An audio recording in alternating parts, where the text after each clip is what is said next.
परंतु ध्यान रखना, जब भी दुख हो कष्ट हो इस प्रसंग को याद करना, क्योंकि आप इनसे ज्यादा दुखी नहीं हो सकते। सुखदेव जी महाराज कहते हैं, राजा कृष्णस्यासि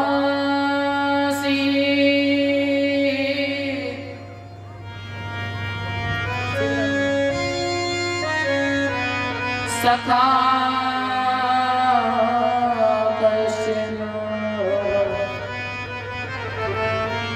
ब्रह्मणो ब्रह्मवित्तमा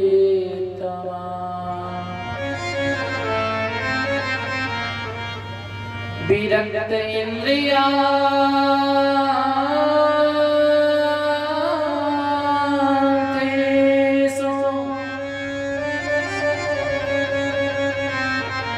प्रशांतात्मा जितेन्द्रियः।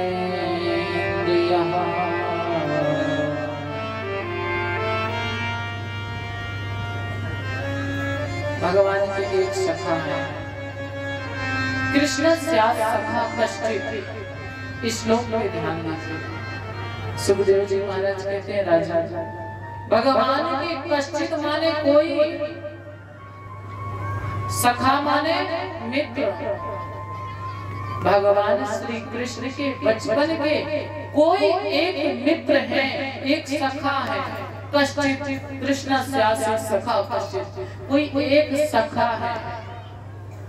और ऐसे वैसे सखा नहीं है प्यारे, भगवान जिसको सबसे ज्यादा स्नेह करते हैं।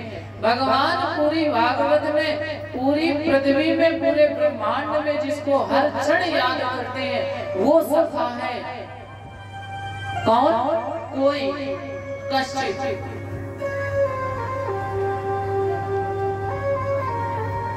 परीक्षित ने कहा, महाराज ऐसे कैसे समझ में आएगा कौन है?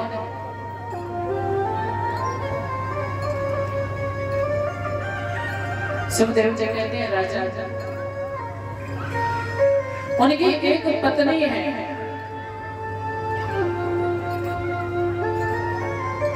ब्राह्मण देवता की पत्नी कैसी है?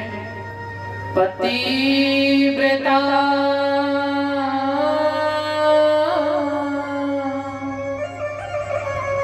पतिं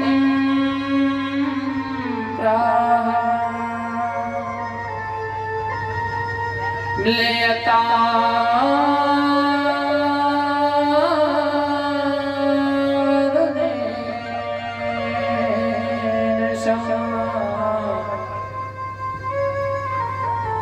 दरिद्रो सीदमानश बेमाना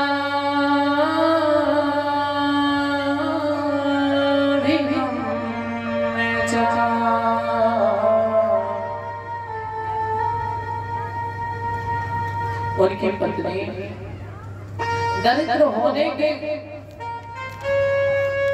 कारण भी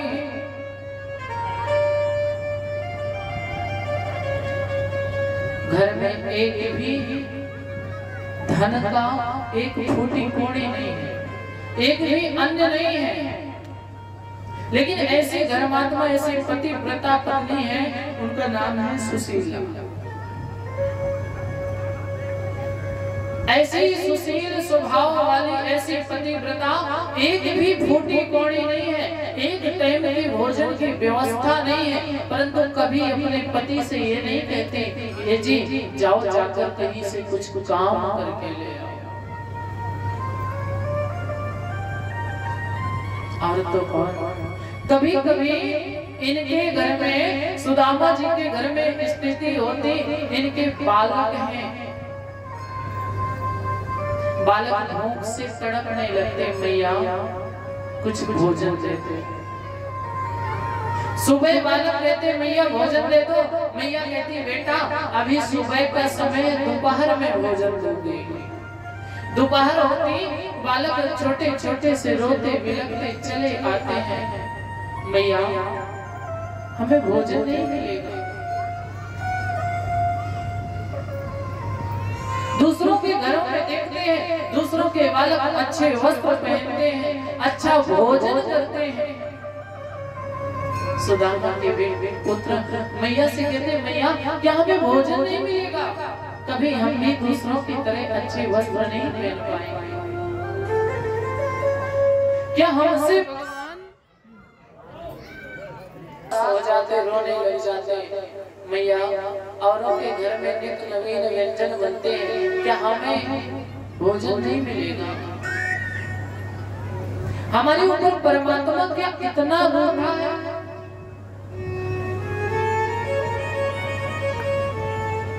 और जानते हो, जब गरीबी होती है ना, संसार के लोग आपके पास तब तक हैं जब तक आपके चूल्हे में आग जल रही है, आपकी जेब में 2 पैसा है, तब तक दुनिया के लोग आपके हैं, तभी तक आपके रिश्ते हैं। जिस दिन आपके चूल्हे की आग ठंडी हो गई ना, उस दिन संसार के लोग आपको पहचानना भूल जाते हैं, क्योंकि गरीबी में वही टूट जाता है जो रिश्ता खास होता है। ध्यान देना, जब भी जगो भगवान से वंदन करो, भगवान का आभार करो कि प्रभु आपकी बड़ी कृपा है, हमारे घर में सब कुछ है। सुदामा के बालक जब शाम होती, शाम के रोते विरक्ते मैया के पास पहुंचते, मैया क्या अब सुबह कहा था दोपहर में भोजन मिलेगा, दोपहर में भी कहा था कि बन रहा है, क्या हमें भोजन नहीं मिलेगा? मैया सुशीला चूल्हे में आग जलाती, एक बर्तन में जल भर देते, जल भर के उस चूल्हे के ऊपर रख देते, नीचे से आग जल रही है, पानी गर्म हो रहा है। बेटा कहते मैया भूख लगी है, मैया कहती है बेटा बस इसमें खिचड़ी पक रही है, खिचड़ी पक जाएगी वैसे मैं तुम्हें खिला दूंगी। और सुदामा जी के पुत्र उस खिचड़ी के पकने का इंतजार करते करते करते करते वहीं पे मैया के चरणों में सो जाते हैं। 2-2 दिन 3-3 दिन तक सुदामा जी भिक्षा मांगने जाते, भिक्षा नहीं मिलती तो इनके घर में भोजन नहीं बनता, क्योंकि नियम नहीं पक्का, 5 घर ही मांगना है, 6वें घर नहीं मांगना है। ऐसी गरीबी सुदामा के अलावा भगवान ने किसी को ना तो दी है और ना भगवान करे किसी को सुदामा जैसे दिन देखना है। सुदामा चरित्र का मतलब यही होता है, सुदामा चरित्र के श्रवण का फल यही होता है, जो सुदामा चरित्र की कथा ध्यान से सुनता है उसको कभी उसके घर में अन्न धन की कमी नहीं पड़ती। सुदामा चरित्र की कथा का संदेश यही है कि संसार से नाता मत जोड़ो, मत जोड़ो, ये संसार स्वार्थ का साथी है, एक ना एक दिन सब तुम्हारा साथ छोड़ देंगे। जरा भी मुसीबत आई ना अपने ही पराये हो जाएंगे, थोड़ी मुसीबत और आएगी ना मित्र ही शत्रु बन जाएंगे, कोई अपना नहीं रहता सिर्फ उस परमात्मा के सिवा। अगर रिश्ता जोड़ना है तो भगवान से जोड़ो, संसार से मत जोड़ो, संसार के लोग साथ छोड़ देंगे मुसीबत में, श्याम सुंदर हाथ पकड़ लेंगे मुसीबत पर। सुदामा जी कभी भगवान की पूजा इतनी करते, इतना पाठ करते, लेकिन भगवान से कभी ये नहीं कहते कि हे कन्हैया हमें कुछ दे दो, कभी नहीं मांगा। सुशीला भी कभी किसी से आशा नहीं रखती, सब कुछ भगवान दे लेकिन कभी किसी को गरीबी नहीं दे।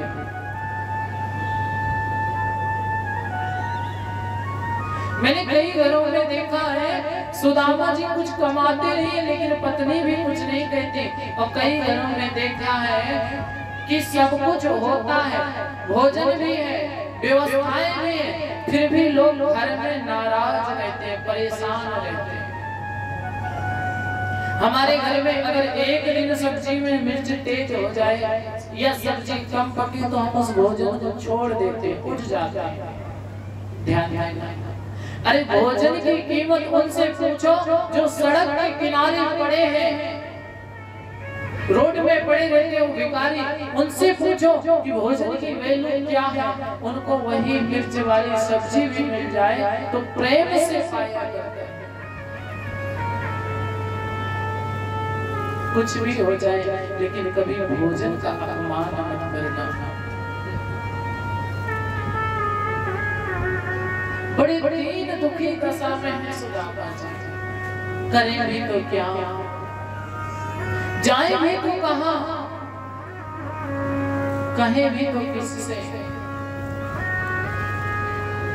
एक दिन का समय है, 2-3 दिन से बालक सुदामा जी के भूखे हैं। एक आम बेचने वाली, फल बेचने वाली एक बुढ़िया आई, सुदामा जी का बालक भागता भागता गया, बोले मैया मुझे भी ये फल दे दो। फल बेचने वाली ने कहा लल्ला ये फल मैं उसी को देती हूँ जिसके पास धन होता है, अगर तुम्हारे पास कुछ धन हो तो ले आओ, तो मैं तुम्हें ये फल दे दूंगी। सुदामा जी का नन्हा सा बालक फल बेचने वाली माता के पीछे पीछे पीछे पीछे चला गया, मैया मेरे पास धन नहीं है। फल बेचने वाली माता ने कहा बेटा धन नहीं है तो मैं फल कैसे दूंगी। बालक रोने लगा, मैया एक बात बताऊं, मैंने मेरे घर में 3-4 दिन से कुछ बना नहीं है, मैंने कुछ खाया नहीं है। जब इतनी बात सुने उस बुढ़िया के नेत्रों से जल भर आया, रोने लग गई, क्योंकि दीन दुखी का दुख सिर्फ दूसरा दुखिहारा ही समझ सकता है।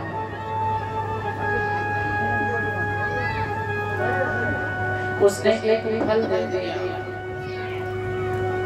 परंतु जो चीज भाग्य में नहीं होती वो हाथ में आकर के भी छूट जाती है, और जो वस्तु भाग्य में लिखी होती है वो दूर रहकर भी पास आ जाया करते हैं।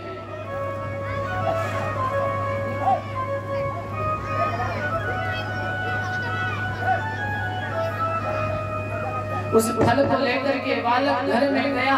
संस्कार हो तो ऐसे, कोई भी वस्तु छोटी हो या बड़ी, लेकिन घर के बुजुर्गों को चाहिए, घर के बालकों को चाहिए, कोई भी चीज अकेले एकांत में न खाए। जो भी चीज है घर में ले जाकर के, चाहे भगवान का प्रसाद क्यों न हो, घर में बांट करके सबके साथ में खाया जाए।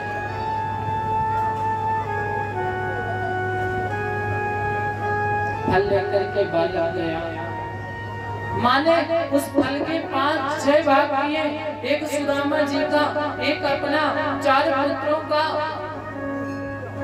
और जैसे ही वो बालक फल को खाने ही वाला होता है, आम को, ऐसे ही ऊपर डाली से एक बंदर कूदता है और उस पूरे आम को लेकर के भाग जाता है। सुदामा के बालक रो रो करके, चीख चीख करके रोने लगे, बिलखने लगे।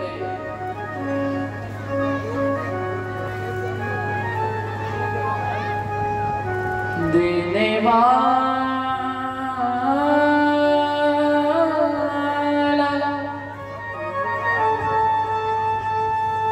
ये गरीबी न दे। भगवान सब कुछ दे लेकिन किसी को गरीबी न दे। आज भगवान कन्हैया ने जब ये दशा देखी तो स्वयं सुदामा के घर पहुंच गए, संत का वेश बना करके। घर के अंदर मैया सुशीला बैठी, संत का वेश बना करके भगवान गोविंद ने कहा, अरे मैया मुझे भिक्षा दे दो। सुशीला ने कहा संत से कह दो कि भिक्षा नहीं मिलेगी, मैं स्नान कर रही हूँ।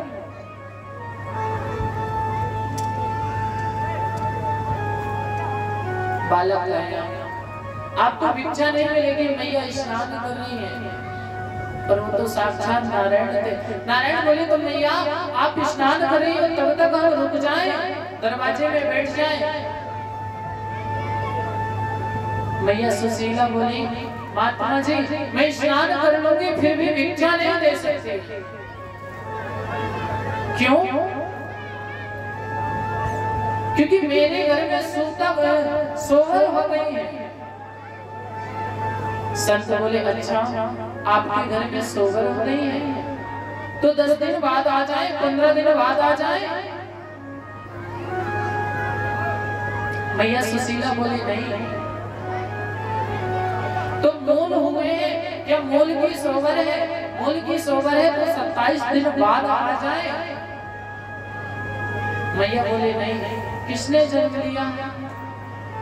मैया सुशीला कहती है महात्मा जी मेरे घर में एक कन्या ने जन्म लिया है, ये कन्या दरिद्रता है, और जब तक ये दरिद्रता रहेगी तब तक मैं आपको कुछ भी दान नहीं दे सकती। संत ने कहा कि भैया एक काम करो, आपके पति के मित्र हैं कौन? द्वारिकाधीश श्याम सुंदर, क्यों ना हो अपने पति को द्वारिकाधीश के पास भेजो, वो सभी का दुख हरण करते हैं, सभी का दुख मिटाते हैं, तो आपके भी दुख मिटाएंगे। सुशीला ने कहा ठीक है। सुशीला आई, सुदामा जी से कहा कि मैंने सुना है आपके मित्र हैं द्वारिका के राजा द्वारिकाधीश भगवान श्याम सुंदर। सुदामा जी ने कहा हाँ, आप एक काम करो उनके यहाँ क्यों नहीं जाते, कुछ उनसे कुछ कहना, कुछ मांगना, शायद कुछ वो व्यवस्था कर दे, कुछ मदद कर दे। सुदामा जी बोले देवी मित्र जब बड़ा हो जाए, धनवान हो जाए तो मित्र नहीं रहता, पता नहीं किस मद में हो, किस हाल में हो। और कभी जब मित्र के यहाँ जाते हैं ना तो कुछ ना कुछ लेकर के जाना चाहिए। हमारे घर में तो खाने को कुछ नहीं, तो लेकर के क्या जाएंगे? सुदामा जी को बुलवा लीजिए। सुशीला जी गई, 3 मुट्ठी चावल 3 घर से मांग लाई, और 3 घर से मांगे क्योंकि 3 तरीके के चावल हो गए। किसी ने अच्छे वाले चावल दिए, किसी ने थोड़ी कम क्वालिटी के, और किसी ने पिसे हुए तंदुल लिए। तंदुल को लेकर के मैया सुशीला जी आई, पर तंदुल दे किसमें? एक फटा पुराना वस्त्र पड़ा था, उस वस्त्र में कई से वस्त्र लिपेटे, 2, 4, 6 टुकड़े और इकट्ठे करके उनको सील करके उनमें 3 मुट्ठी तंदुल रख करके सुदामा जी को दिए। एक काम करो, ये तंदुल लेकर के भगवान के पास आ जाना। 3 घर से क्यों मांगा? क्योंकि तुम 3 लोगों के स्वामी हो, और ये 3 मुट्ठी तंदुल तुमको सब कुछ बता देंगे कि नहीं हमारे पास तीनों प्रकार के कष्ट हैं, दैहिक, दैविक, भौतिक। 3 लोगों के स्वामी हो, इसीलिए 3 मुट्ठी तंदुल भेज रही हूँ, 3 तरीके के भेज रही हूँ। हमारे घर में कुछ भी नहीं, मानो उस तंदुल में अपना पूरा दुख दर्द सुशीला जी ने छिपा करके भेज दिया भगवान श्याम सुंदर के पास। सुदामा जी उन तंदुल को लेकर के बगल में दबा करके द्वारिका की ओर चले। रास्ते में चलते चलते पैर में छाले पड़ गए। एक गन्ना का खेत देखा, सोचा यहाँ श्याम सुंदर को गन्ना बहुत पसंद है, एक गन्ना तोड़ लिया, गन्ने का डंडा बना लिया। रुक जाओ, बताएंगे बताएंगे। डंडा लेकर के चले, बहुत देर तक चले, थक गए, निर्बल हैं, कुछ खाया नहीं, बड़ी कमजोर है, असहाय है, लेट गए। कन्हैया यहाँ तक आ सकता था, अब मैं आने के योग्य नहीं, मेरी क्षमता खत्म हो गई। अगर तू मुझसे मिलना चाहता हो तो तू मुझे अपने पास बुला ले। और सुदामा जी सो गए, सुबह जागे तो अपने आप को द्वारिका में पाया। सुदामा जी दीनहीन दशा में, दीनहीन दशा में द्वारपालों के पास पहुंचे और द्वारपालों से कुछ निवेदन करने लगे।